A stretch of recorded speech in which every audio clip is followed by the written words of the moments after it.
ভিডিওতে আমরা অষ্টম শ্রেণী দ্বিতীয় পর্যায়ক্রমিক মূল্যায়নের পরিবেশ ও বিজ্ঞানের 15 নম্বর স্কুলের প্রশ্নের উত্তরগুলো আলোচনা করব। একের আয়তে আছে অম্লায়িত জলের তড়িৎ বিশ্লেষণে ক্যাথোডে উৎপন্ন হয় H2 মানে হাইড্রোজেন। 2 ঝালাইয়ের কাজে ব্যবহৃত গ্যাসটি হচ্ছে অ্যাসিটিলিন। 3 জলে নুন মেশালে জলের স্ফুটনাঙ্ক বাড়ে। 4 তাপ সঞ্চালনের পরিচালন পদ্ধতির জন্য বায়ুপ্রবাহ হয়। 2 দাগের 2 আয়তে ঠিক বা ভুল, বিকিরণ পদ্ধতিতে তাপ সঞ্চালনের জন্য মাধ্যমের প্রয়োজন, ভুল। 2 শূন্যস্থান পূরণ, বায়ুর কম্পনই বজ্রপাতের সময় শব্দ উৎপন্ন করে। 3 আছে ক্যালোরি কাকে বলে, লিখবে 1 গ্রাম বিশুদ্ধ জলের উষ্ণতা 1 ডিগ্রি সেলসিয়াস বাড়াতে যে পরিমাণ তাপ লাগে তাকে 1 ক্যালোরি বলা হয়। 4 দিয়েছে আলুর মধ্যে উপস্থিত যে এনজাইম হাইড্রোজেন পারঅক্সাইডকে জল আর অক্সিজেনে বিয়োজিত করে তার নাম হলো ক্যাটালেজ। 5 ঠিক বা ভুল নির্বাচন করো, জারণ ও বিজারণ একসঙ্গে ঘটে, এটা ঠিক। 3 আয়তে একটা অঙ্ক দিয়েছে 0 ডিগ্রি উষ্ণতায় 10 গ্রাম বরফকে গলিয়ে জলে পরিণত করে সেই জলের উষ্ণতা 10 ডিগ্রি সেলসিয়াস বৃদ্ধি করতে কত পরিমাণ তাপের প্রয়োজন। তাহলে প্রশ্নানুযায়ী বরফের ভর m সমান হচ্ছে 10 গ্রাম আর বরফের উষ্ণতা হচ্ছে 0 ডিগ্রি। এখন বরফের গলনের লিন তাপ হচ্ছে 80 ক্যালোরি পার গ্রাম। তাহলে অতএব 0 ডিগ্রি উষ্ণতার 10 গ্রাম বরফকে 0 ডিগ্রি উষ্ণতার 10 গ্রাম জলে পরিণত করতে প্রয়োজনীয় তাপ 10 গুণ 80 সমান হচ্ছে 800 ক্যালোরি। এবার জলের আপেক্ষিক তাপ হচ্ছে 1 ক্যালোরি পার গ্রাম পার ডিগ্রি সেলসিয়াস হলে তাহলে 10 ডিগ্রি উষ্ণতা বাড়াতে প্রয়োজনীয় তাপ MST, m হলো ভর 10 গ্রাম, s হচ্ছে আপেক্ষিক তাপ 1 আর তাপমাত্রার পার্থক্য 0 ছিল সেখান থেকে 10, তাহলে 10 বিয়োগ 0 মানে 10, তাহলে 100 ক্যালোরি। তাহলে প্রয়োজনীয় মোট তাপ তাহলে H1 প্লাস H2 800 যোগ 100 সমান হবে 900 ক্যালোরি।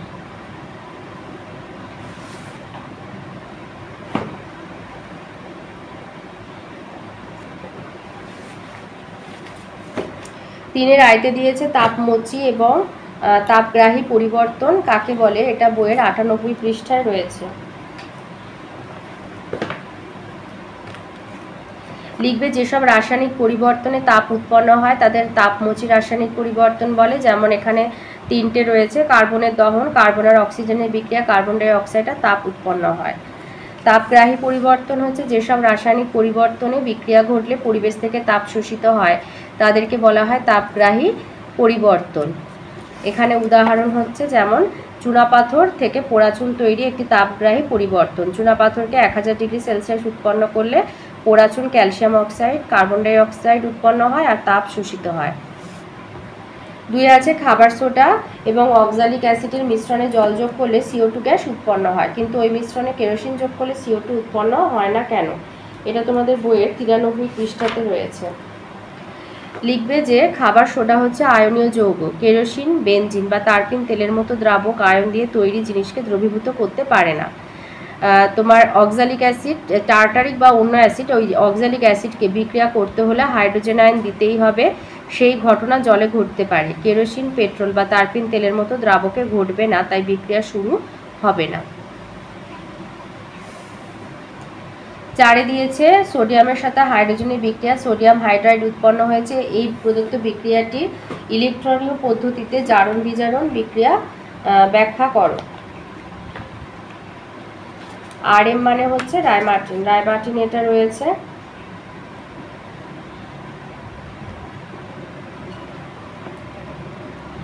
এই উত্তরটা বলবে সোডিয়ামের সঙ্গে হাইড্রোজেনের বিক্রিয়া সোডিয়াম হাইড্রাইড গঠিত হয়। এখানে 2টি সোডিয়াম পরমাণু 2টি ইলেকট্রন ত্যাগ করে 2টি সোডিয়াম আয়নে পরিণত হয় এবং একটি হাইড্রোজেন অণু বা 2টি হাইড্রোজেন পরমাণু ওই 2টি ইলেকট্রন গ্রহণ করে হাইড্রোজেন আয়নে পরিণত হয়। এই হচ্ছে জারণের বিক্রিয়া, এটা বিজারণ, অর্থাৎ এখানে সোডিয়াম বিজারক দ্রব্য আর হাইড্রোজেন জারক দ্রব্য হিসাবে কাজ করে। আর সোডিয়াম হাইড্রোজেনের থেকে বেশি তড়িৎ ধনাত্মক হওয়ায় এরূপ ঘটনা ঘটে। 5 দিয়েছে তড়িৎ লেপন কি, আর লোহার উপরে নিকেলের প্রলেপ দেওয়ার জন্য ক্যাথোড আর অ্যানোড হিসাবে কি ব্যবহার করবে। তড়িৎ লেপন কি, এটা তোমাদের বইয়ের 116 পাতাতে রয়েছে।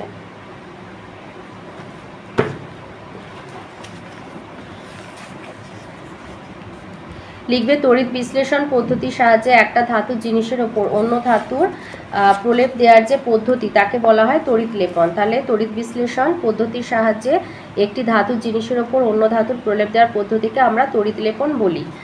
আর লোহার উপরে নিকেলের প্রলেপ দেওয়ার ক্ষেত্রে এই যে লোহার উপরে নিকেলের প্রলেপ দেওয়ার ক্ষেত্রে ক্যাথোডে থাকবে লোহা আর অ্যানোডে নিকেল ধাতু থাকবে।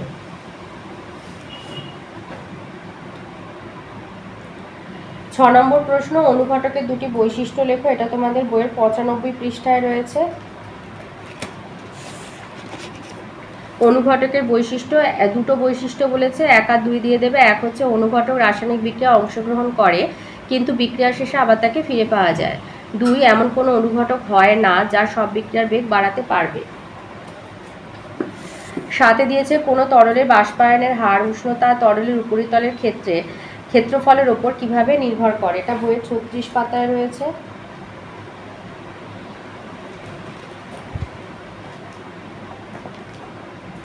তাহলে বাষ্পায়নের হার উষ্ণতা আর তরলের উপরিতলের ক্ষেত্রফল। এই যে তরলের উপরিতলের ক্ষেত্রফল বেশি হলে বাষ্পায়ন দ্রুত হয়। আর 2 নম্বরের এই পয়েন্টটায় যে বাষ্পায়ন হওয়ার জন্য কোনো বিশেষ উষ্ণতা অর্জনের প্রয়োজন হয় না, তরলের উষ্ণতা বেশি হলে বাষ্পায়ন দ্রুত হয়। তাহলে তরলের উপরিতলের ক্ষেত্রফল বেশি হলে বাষ্পায়ন দ্রুত হয় আর তরলের উষ্ণতা বেশি হলে বাষ্পায়ন দ্রুত হয়। এবারে আসি লাইফ সায়েন্সের প্রশ্নে। 1-এর আইতে বলেছে 2,4-D হলো এক প্রকার আগাছা নাশক। 2-এ দিয়েছে ডেঙ্গি রোগের জীবাণু বহন করে যে প্রাণী, সেটা এডিস মশা। 3, খারিফ ফসলের একটি উদাহরণ গম। 4, একটি ননসিটার মুরগি লেঘর। 2-এর শূন্যস্থান পূরণ। আইতে আছে ডাল জাতীয় গাছের মূলের অর্বুদে রাইজোবিয়াম নামক ব্যাকটেরিয়া থাকে। 2, চেনোপোডিয়াম হলো একটি আগাছা। 3, জিঙ্ক ফসফাইড ব্যবহৃত হয় ইঁদুর দমনে। 4-এ বলেছে প্রথম শব্দজোড়াটির সম্পর্ক দেখে দ্বিতীয় শব্দজোড়া শূন্যস্থান পূরণ করো। মেজর কার্প যদি কাতলা হয়, মাইনর কার্প হবে বাটা। 3-এর আইতে আছে টিকা লেখো ডিপ্লিটার পদ্ধতি। এটা বইয়ে 226 পাতায় রয়েছে।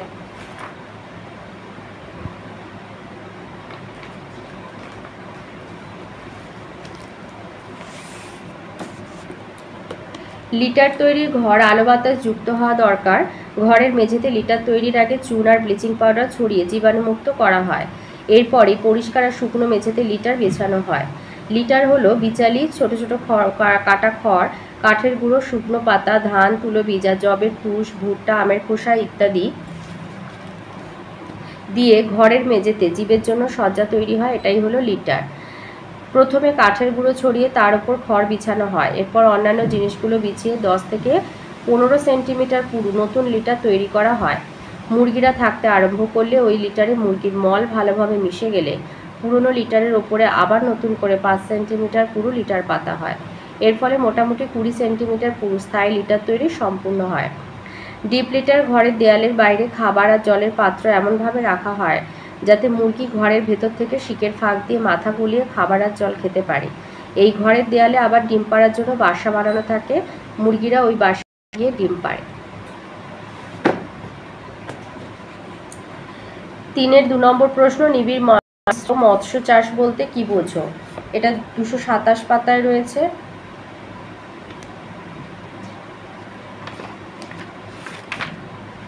দুশো 25 হবে, 227 না, এটা 225 হবে। লিখবে 3 ধরনের দেশি কার্পের সঙ্গে 3 ধরনের বহিরাগত কার্প একই পুকুরে চাষ করাটাই হচ্ছে নিবিড় মিশ্র চাষ বা পলিকালচার। তাহলে 3 ধরনের দেশি কার্পের সঙ্গে 3 ধরনের বহিরাগত কার্প একই পুকুরে চাষ করাটাকে বলা হয় নিবিড় মিশ্র চাষ বা পলিকালচার। 3-এ আছে যক্ষা রোগের উপসর্গ লেখো। এটা বইয়ের 171 পাতায় রয়েছে।